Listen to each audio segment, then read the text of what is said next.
Hi, I have been trying to do this podcast for the longest time. And you know what? I am just going to, because I need to pick the kids up from school, I'm just going to record it in the car and then just let AI do its magic when I get home. I'm so done with this hustle and bustle mentality. I'm over it. I'm over everything's got to be perfect. Let's just get stuff done and worry about the rest as we go. So if you don't know, I am Dr. Lisa Gordon. I'm the founder of ICMA Business Solutions. I basically run an ethical sourcing company and I do this podcast called Sustainable Success. So basically on Sustainable Success, what we are doing effectively is just finding in this modern day campus, because this what we're seeing now, we've never seen before. Like our grandparents' generation, right down through to even mine, would have been go to school, get good grades, get a job, yeah? Go to school, get good grades, go to university, get a job, buy a house, have some kids, settle down. But settle down and then live out the rest of your days either happy or unhappy, up to you. Yeah, but I think this generation, I think this generation that's coming now, this new future generation, we're getting them prepared for a completely different world that we don't even know, yeah? So we're just planning. So, just getting through the best I can. So, AI will do the rest. So, where am I? I've been having what the young people call a mental health break, yeah? Because what's going on in this world at the moment is absolutely crazy. At the start of the year, I didn't think anything majorly was going to happen. I didn't, honestly. Didn't think anything majorly was going to happen.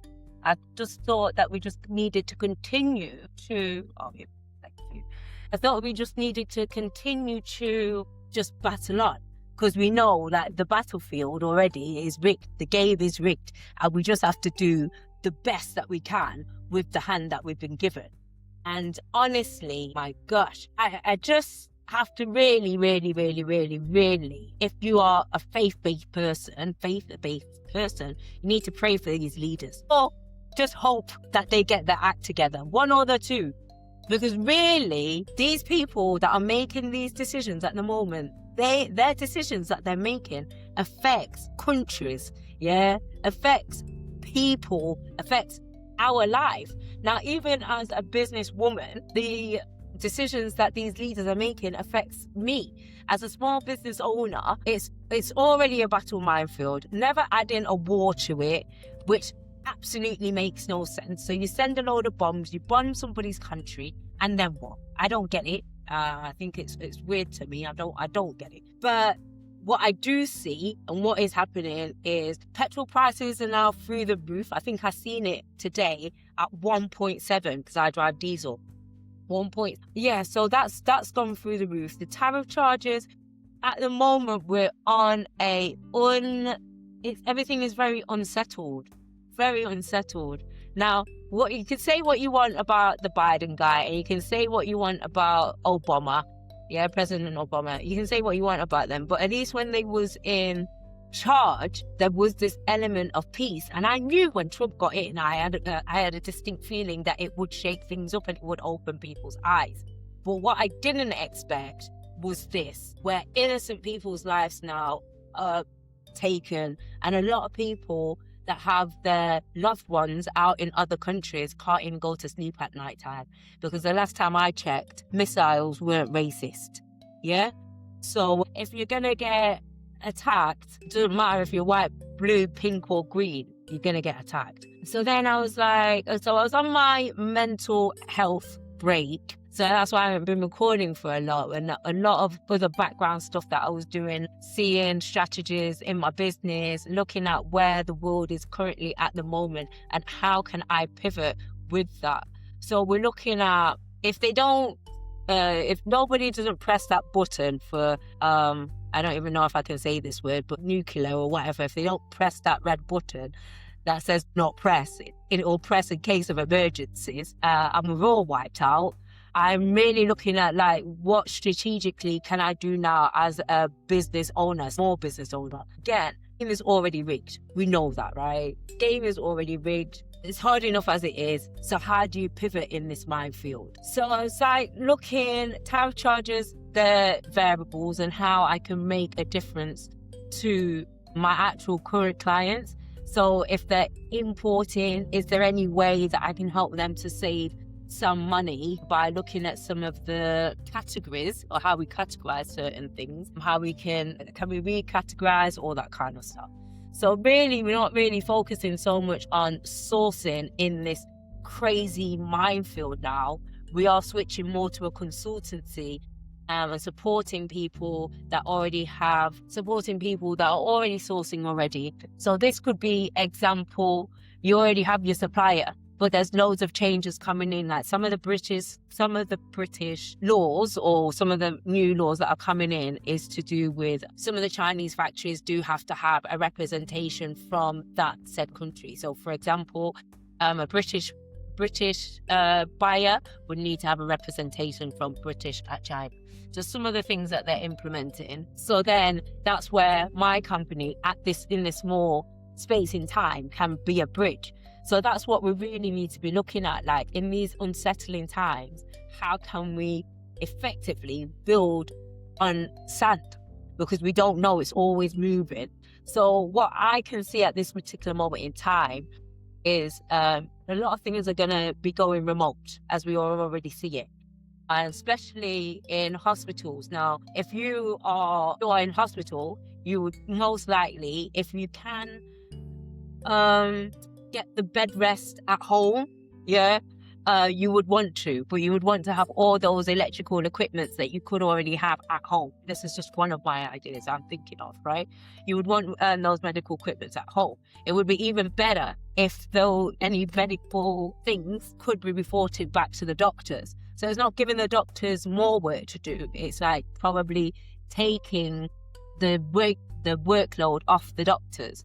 So all the things that they need to know gets reported back to them. So just looking now at, I've just started, but just looking at that remote aspect. Obviously, if it's going to be unsettling times, most people are going to want to be at home rather than in a hospital. And if they can get hospital supplies from China that are cost effective but are not going to break down, in a matter of, I'm right behind you. And that's not going to break down in a couple of days, because that could even be more expensive. You get something because it's cheap, but then you get it and then you have to be on the phone to an engineer to help you to be able to fix it and all that kind of jargon. So it seems like a little bit of a minefield at the moment, but I'm just looking. And if anything else does happen, you don't want 100 people in a hospital. People are going to be wanting to be at their home. They don't want to be there and a bomb's dropped in a hospital, because I'm not saying that people are going to drop bombs in hospitals, but you just don't know at the moment. I would have never have thought that in the 21st century, an option for civilized people would be to go to war and kill people. I didn't actually think that. So that's I think that's my only tidbit of advice now, is the old world, that's gone now. It's crumbling, So we don't need to be catering to an old world. It's gone.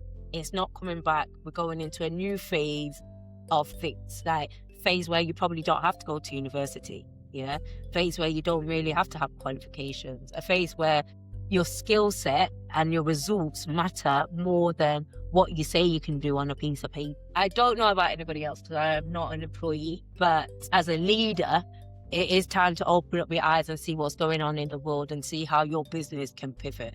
That's the only bit of advice that I've implemented in my own business this week.